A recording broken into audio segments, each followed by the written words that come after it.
आज आपण आलो आहे धरणगावमध्ये. तर मित्रांचा आपल्याला कॉल आला काकांचा की त्यांचे जे पक्षी आहेत ते आजारी होते आणि त्यांनी नुकतीच आता जी ती सुरुवात केलेली आहे. म्हणजे जवळजवळ त्यांचा एक छोटा शेड आहे, 20 बाय 25चा त्यांनी शेड एक जुगाड पद्धतीने एक छोटा शेड केलेला आहे, एक सुरुवात म्हणून.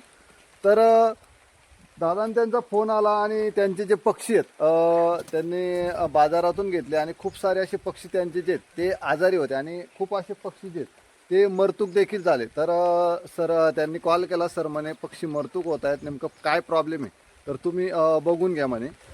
तर पक्ष्यांना जो आहे तो आपण पातक क्षणी जर आपण पाहिलं तर तुम्ही बघू शकता की पक्षी तोंड जे आहे ते ओपन करतंय आणि याच्यामध्ये जे ते तो CRD नावाचा जो आजार आहे त्याच्यामुळे सांगण्याचा उद्देश एकच आहे मित्रांनो, की दादांना जो आहे तो कुक्कुटपालनाचा अनुभव नव्हता. म्हणजे फक्त त्यांनी बघितलेलं होतं, पण नेमकं जात कशी ओळखायची आणि आजार कसे ओळखायचे आणि फसवणूक आपली कशी टाळायची, तर त्यांच्या सांगण्यावरून असं आलं की त्यांना कुठलेही अनुभव नव्हता. आणि त्यांची जो पक्षी त्यांनी घेतला तो देखील पूर्ण त्यांनी सोनाली घेऊन घेतलेला आहे. म्हणजे त्याच्यात मोजकेत आता 40-50 पक्षी असतील, 8 ते 10 पक्षी त्यांचे प्युअर गावठीचे असतील, बाकी पूर्ण पक्षी जो आहे तो सोनाली जातीचा आहे. आणि तसेच पूर्ण आजारी पक्षी जो आहे तो त्यांनी मार्केटमधून खरेदी केला.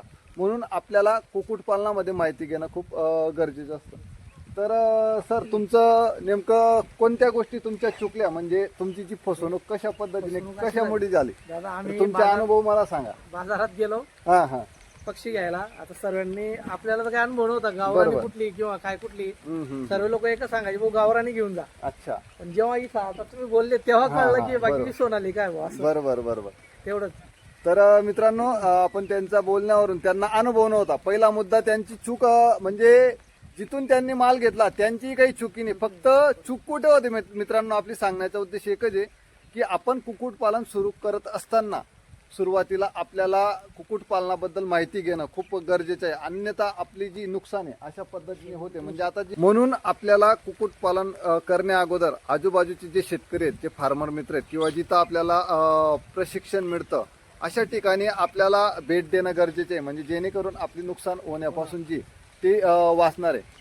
तर आपले मित्र जे आहेत, तर तुम्ही आपल्या जे शेतकरी मित्रांसाठी नेमकं काय सांगू शकता की कुक्कुटपालन जे कोंबड्या आपण घेण्यापूर्वी कोणत्या गोष्टीची काळजी घ्यायला पाहिजे? मी तर एक साधारणचा सल्ला असा देऊ शकतो की कुठं जिथं ते काहीतरी आपल्याला मार्गदर्शन घ्या अगोदर कोणाचं तरी, किंवा ट्रेनिंग घ्या, प्रॉपर ट्रेनिंग जी राहते ती. आणि पक्ष्यांची माहिती आधी घ्या की हा कुठल्या जातीचा पक्षी बुवा काय हे सगळं आपल्याला कळायला पाहिजे. नाही तर अन्यथा अशी फसवणूक होते. आता मला जे सांगितलं 100% गावराने भाऊ डोळे बंद करून घेऊन जा. बाकी त्याच्यापैकी आजारी पक्षी आता मी 2-3 काहीतरी आणले असतील आजारी, त्याच्यामुळे माझे 20-30 पक्षी आज सगळे आजारी. त्याच्यातले 4-5 तर मरून गेले, म्हणजे माझं काहीतरी 2-2.5 हजाराचं नुकसान झालेलं आहे. बरोबर. तर मित्रांनो जे ते आपण सुरुवातीला कुक्कुटपालन हा खूप नाजूक व्यवसाय आहे मित्रांनो, आणि आपल्याला माहिती घेणं आणि अपडेट राहणं खूप गरजेचं आहे. आजूबाजूला जिथं आपल्याला माहिती घेता येईल तर तिथं आपण माहिती घेणं खूप गरजेचं आहे. धन्यवाद.